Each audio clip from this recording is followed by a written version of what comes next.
आपल्याला काय करायचं पहिल्यांदा determinant 6x minus 4y equals to -12 equation number first आणि दुसरा काय 8x minus 3y equals to -2 बरोबर आता याच्यानुसार काय येणार डिटर्मिनंट सॉल्व्ह करायचं मला a1 a2 म्हणजे काय 6 8 आणि नंतर b1 b2 काय लक्ष द्या इकडे b1 b2 4 3 घ्यायचं का नाही आपल्याला काय घ्यायचं -4 आणि -3 हे लक्षात घ्या बरं इथं काय घ्यायचं -4 -3 आपल्या जनरल फॉर्म मध्ये काय सांगितलं a1x b1y म्हणजे काय इथला प्लस असेल तर -4 होणार आणि इथला प्लस म्हणजे काय इथला -3 म्हणून b1 b2 ची व्हॅल्यू काय -4 आणि -3 मग आता करा सॉल्व काय ना 6 into -3 6 into -3 आणि 8 into -4 -4 into 8 पण लिहिलं तर चालेल पहा बरं 6 3 जा -18 मायनस ऑफ मायनस साइन काय तो प्लस म्हणजे काय तर -4 into 8 32 पहा मग काय लिहिलं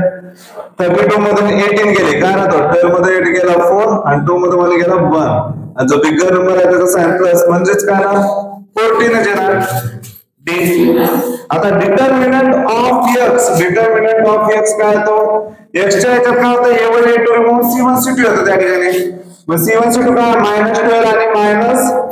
-2 b1 b2 -4 -3 काय करायचं आहे क्रॉस मल्टिप्लिकेशन तर -12 into -3 पुन्हा मायनस आणि नंतर काय -4 into -2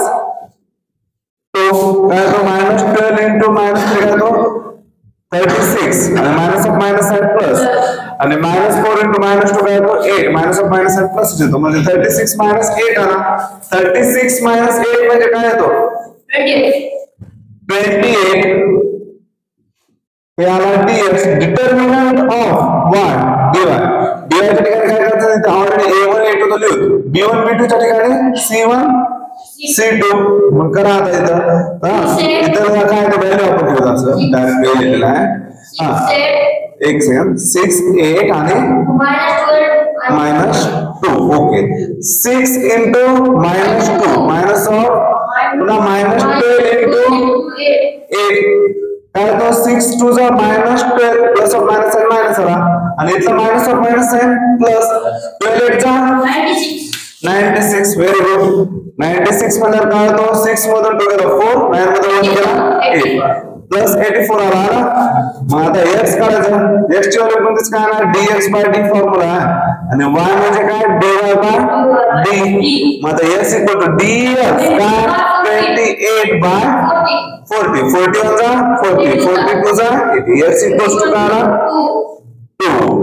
आता y equal to power 84 into 14 14 जा 40 46 जा 84 म्हणजे y ची व्हॅल्यू काय आलेली आहे 6 म्हणजे इथे काय आलं solution of x, y is 2, 6 हे झालं याचा x आणि y ची व्हॅल्यू डिटरमाइन म्हणजे कोणता मेथड झाला आपला बायोलॉजी क्रॅमर रूल हे कोणत्या मेथडने सॉल्व्ह केलेले आपण सर्व क्रॅमर रूल आता फिफ्थ नंबरचा पहा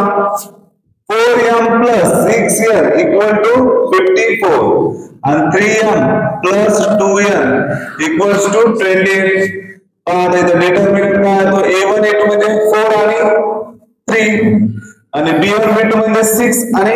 2 तर काय तर फॉर्म्युलेशन 4 into 2 minus 6 into 3 काय तो 4 into 2 म्हणजे 8 minus 6 3 जा 18 8 minus 18 म्हणजे काय ना 18 मध्ये 8 गेले 10 राहिले आणि जो बिगर नंबर आहे त्याचा साइन -10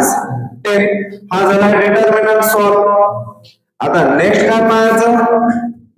डिटरमिनंट ऑफ x इथं काय होतं a1 a2 च्या ठिकाणी c1 c2 येतो म्हणजे कोणत्याची व्हॅल्यू 54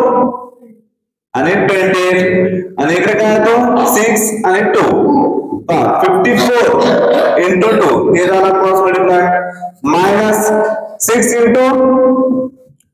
28 2 4 जा 8 2 5 जा 10 108 आला आणि मायनस 6 8 जा 48 कॅरी मध्ये गेला 4 6 2 जा 12 12 प्लस 4 16 168 198 मधून 108 मधून 168 करा काय तो 8 मध्ये 8 गेला 06 ला 6 म्हणजे काय ना मायनस 60 काय आला आहे याचा डिटर्मिनंट ऑफ x आता डिटर्मिनंट ऑफ y काय ना डिटर्मिनंट ऑफ y काय ना a1 a2 is to 4 आणि 3 आणि b1 b2 च्या ठिकाणी c1 c2 54 28 मग 4 into 28 4 into 28 minus 54 into 3 करा मल्टिप्लिकेशन 4 8 चा 32 कॅरी मध्ये गेला 3 4 2 चा 8 प्लस 3 11 112 आला आणि नेक्स्ट डिग्री पहा मल्टिप्लिकेशन 54 into 3 3 4 चा 12 कॅरी मध्ये गेला 162 आला मग 162 मध्ये 1 आणि 12 करा 2 मध्ये 2 गेला 0 6 मध्ये 1 गेला 5 आणि 1 मध्ये गेला 0 म्हणजे काय आला 50 पण जो बिग नंबर आहे त्याचा साइन मायनस 50 आता x ची व्हॅल्यू पहा काय ना dx बाय d आणि y साठी काय फॉर्म्युला dy बाय d आता x आणि y ची व्हॅल्यू लिहून dx काय मायनस 60 बाय मायनस 10d म्हणजे काय मायनस मायनस प्लस होतो इथला होतो साइन मग नेक्स्ट काय ना 10 1 10 10 6 60 म्हणजे x ची व्हॅल्यू काय दिली आहे 6 आणि y म्हणजे काय dy बाय d म्हणजे minus 50 bye minus 10 minus minus plus झाला 10 1 10 10 5 50 म्हणजे y आला 5 इथे आहे solution solution of x y is 6 5 आता लास्ट 6 नंबर का प्रॉब्लेम पहा काय तो 2x plus 3y equal to 2 आणि इकडे पहा x minus y by 2 हे इक्वेशन फर्स्ट म्हणू x minus y by 2 equal to 1 by 2 equation number second equation number द्या ना द्या नो प्रॉब्लेम हा आता इथं काय ना पहा डिटर्मिनंट ऑफ a1 a2 काय 2 आणि 1 x सोबत काय म्हणजे काय असतो 1 असतो आणि इकडे काय b1 सोबत 3 b2 आहे -1 by 2 इथं काय घ्यायचं पाय इकडे सुशांत इथं काय घ्यायचं -1 by 2 घ्यायचं y by 2 म्हणजे काय होतं 1 by 2 into y होतो म्हणजे इथं b2 काय झाला -1 by 2 equals to करा cross multiplication 2 into -1 by 2 minus 3 into 1 cross multiplication 2 into -1 by 2 आणि नंतर -3 into 1 आहे मग काय ना 2 2 गेट कॅन्सल -1 आला मग -3 into 3 -1 आणि -3 याचं एडिशन काय होतं -4 हे झाला डिटर्मिनंट आता डिटर्मिनंट ऑफ x पहा dx equals to a1 a2 का नाही c1 c2 a1 a2 च्या ठिकाणी c1 c2 घ्यायचं 2 आणि 1 by 2 आणि b1 b2 काय 3 आणि -1 by 2 काय पहा 2 into -1 by 2 मायनस पुन्हा काय आलं इकडे क्रॉस मल्टिप्लिकेशन हा 3 into 1 by 2 2 2 गेट कॅन्सल -1 आला आणि इथं काय होतो -3 by 2 याच्या खाली काय नाही काय असतं -1 च्या खाली डिनॉमिनेटर -1 च्या खाली 1 येतो तर cross multiplication -1 into -2 1 into -3 -3 whole divided by 2 म्हणजे -5 by 2 आला कशाचा dx चा आता dy पाहू dy काय येतो dy पहा a1 a2 as it is 2 1 2 आणि इकडे काय c1 1 2 इथे चुकत आहे का कोणता नाही ना 2 2 -1 by 2 ओके हा करेक्ट आहे नंतर काय इकडे c1 c2 म्हणजेच 2 आणि 1 by 2 करा cross multiplication 2 into 1 by 2 minus 2 into 1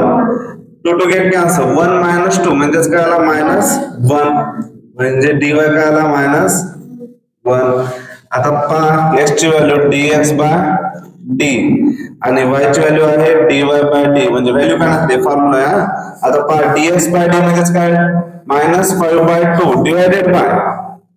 काय -4 इथं पहा हे डिनॉमिनेटरला आहे ना गेला त्याच्या खाली काय नेमकं काय असतो 1 असतो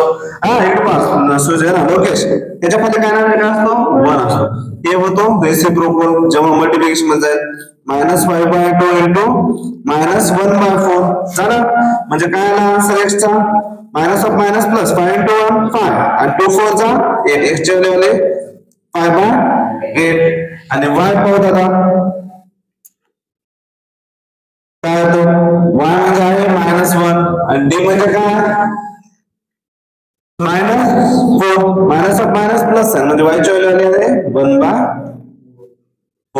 म्हणजे solution of x, y is काय 5/8, 1/4 हे समजलं. फक्त तुम्ही याच्यात एवढं एक लक्षात ठेवा बरं. आपण फर्स्ट प्रॉब्लेम फोर्थ नंबरचा प्रॉब्लेम सांगितला तेव्हा असे प्रॉब्लेम असतात. इथलं बघा बी ची व्हॅल्यू काय घ्यायची b1 ची -4 आणि इथलं b2 ची -3 हे लक्षात ठेवा. आणि इथला डिफरंट काय आहे थोडं वेगळं ते इथं पहा. इथलं b2 ची व्हॅल्यू काय घेतलं 1/2 पण -1/2 आणि नेक्स्ट काय केलं आपण इकडे c2 चा पण 1/2 येतं